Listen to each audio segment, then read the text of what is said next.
welcome to the Coach Corbin Show. This week we're in the field house office for the think tank of the coaches here, and we had some audio technical difficulty. That's why you're watching the recap of the Midwest City ball game going on right now. So I'm just going to kind of verbatim, as best I can, go through the Midwest City game with Coach Corbin, Coach Bryant, Coach Vinzer, and Coach Stallard. So Coach Corbin, he's quoted as saying it was a great game, exciting for the fans, exciting for the coaches, exciting everywhere around. It was a great environment for the Choctaw squad, and we made some mistakes early in the game. The kids matured. They've been getting ready. They've been not under panic. They've worked hard. They've been in these positions, backs against the wall. So they just stiffened up and just fought through those mistakes. So even down at halftime at the touchdown, we felt like they could come back and we had the game under control. So there was no rush or panic by the team at all. We had some major adjustments going on with Coach Bryant, Coach Stallard, in the second half to get things rolling. And so once we got things going, it's we had the outcome of the double overtime victory.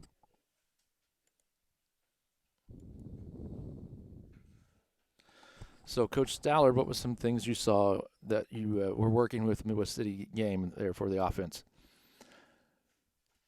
First half, we were really rolling and clicking on all cylinders. Going into the second half, they kind of limited our amount of touches on the ball. I think we had like 3 possessions. One of those was on our half-yard line and started to battle out and get out of that, which we did. So they didn't flinch. They knew they had confidence going in, big blocks, big plays. When the kids' backs were against the walls, they were ready. And as soon as we went into overtime, I knew how good we were, and we knew we were going to come out with a victory. So let's flip it over to Coach Bryant. Let's talk about the defense side of the ball.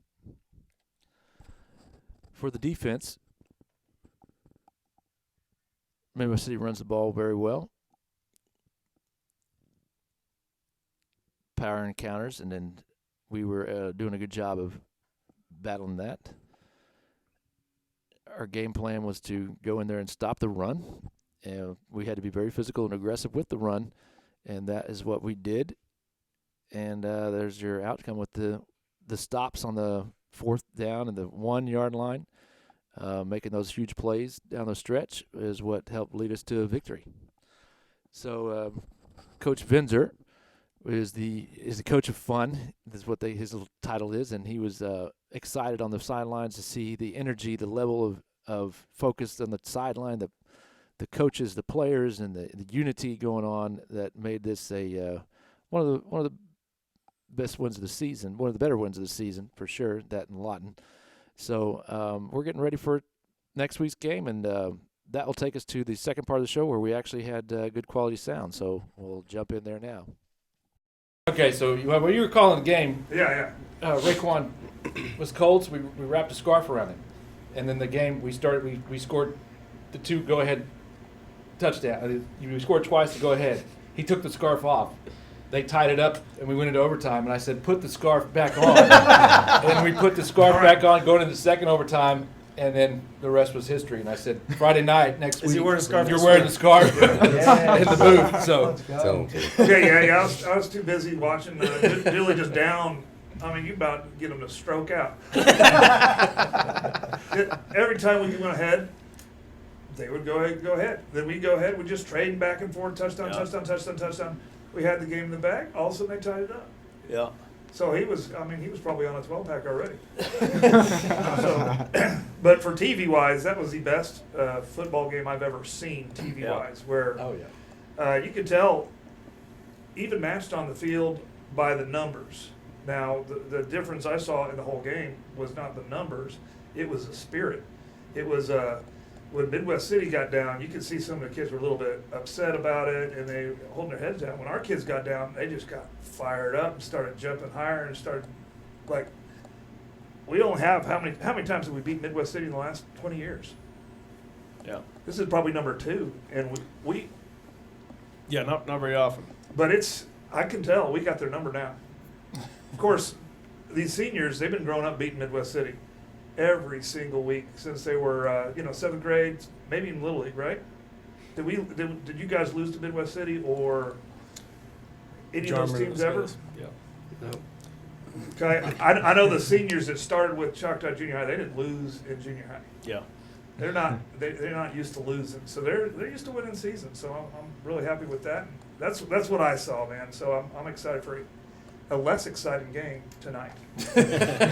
I'm ready for a parade. I want highlight reels. I want to just be able to talk about all the seniors and the 18 pick sixes against the Antlers. That'd be nice.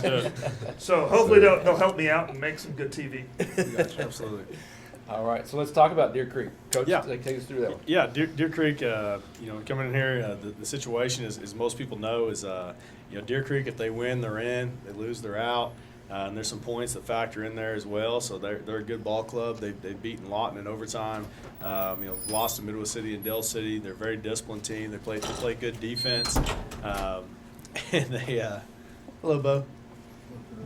They play good defense. And offensive line's big and physical. And their quarterback is good. Got good receivers, a well-coached team. They're going to be real disciplined and all that. So it should be a fun night and be a tough fought game for us. And I got plenty of highlight video to roll over those guys Okay. walking in late. Okay. All right. Let's talk offensively. Yeah, let's talk offensively. Yeah. Well, you know what? Take us through kind of what you see on the from their defense, versus our offensive side, Coach Stallard. Yeah, like you said, I think they're a really well-coached ball club. You can tell every game they play, they have a really good game plan for their opponent. Their defensive line, they've got 4 guys down there that play really hard with a high motor, and so we're going to have to take care of those guys to begin with. But on the edges, I don't think they can play with us. I think our guys, vertically, laterally, any way you want to spin them, can outrun their guys, every day of the week. So, I think going into it for us, I try to preach to these guys like we're the only, guys that can beat Choctaw. So as long as we take care of the football and do things right, the points will just start stacking up. Coach Bryant, what do you see from their offense? They got a physical offensive line. They got 2 really good running backs. They work to find matchups in the pass game.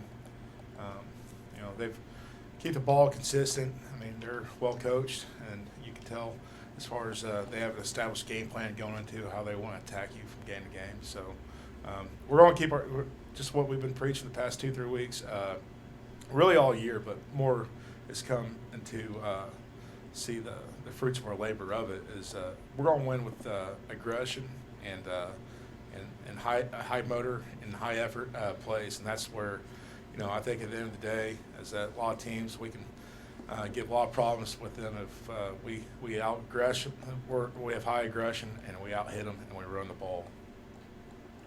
Yeah. Switching gears a little bit, since as you mentioned, we got seniors. What's been you guys maybe favorite memory of this season so far? What's kind of like a moment that's maybe stood out for you or something that you think you'll always remember? I mean, if we talking about before the season started, I would say the Arkansas trip, because that's when we basically really opened up to each other and came together and became a brotherhood. But if we talking about during the season, I would say Lawton is what started it. Right. Midwest City is what showed me that this team fights through whatever. Yeah. And we not backing down from nobody. Yeah. And I agree with you on that Lawton trip. I had a bunch of fun with you guys, and I hope that you guys did as well. We went there, and it's hard to when you're a team because you hang out, but the only way to really get close is time. I mean, you have to spend time together. You have to be around each other. And like you always find out, and you always hear it. It's like, well, once I got to know so and so, I really liked them. Once I got, and it's like, and that's a two-way street of. Everybody finding time to get to know people, and I agree that's a really really special trip for us, and and the Lawton game was being down 15 and guys battling back and just bowing their neck, and I mean even that game you just felt like something was in the air, like like we're down by 15, but you didn't really feel like you had no sense of panic. It was like it's gonna happen, and you continue to feel that each week. Gabe, I would say probably the Lawton game because that was probably one of my best games, and I try to step up as a leader more than anything and get the guys fired up even We had a couple guys still down. I mean, we need the whole team together in it to be able to win. So I try to always do that. But by far the Lawton game, because that felt good to come back and come together as one and win that game, which was a big game for us, and which allowed us to get us going. Yeah, it's huge. Jeff? I'm going to say the same thing. I think the Lawton game, brought us together, and it brought us closer, and that was a huge win for us, and it was a start to, it was a start of what we needed to, start to go to the playoffs and everything like that. So, Dede?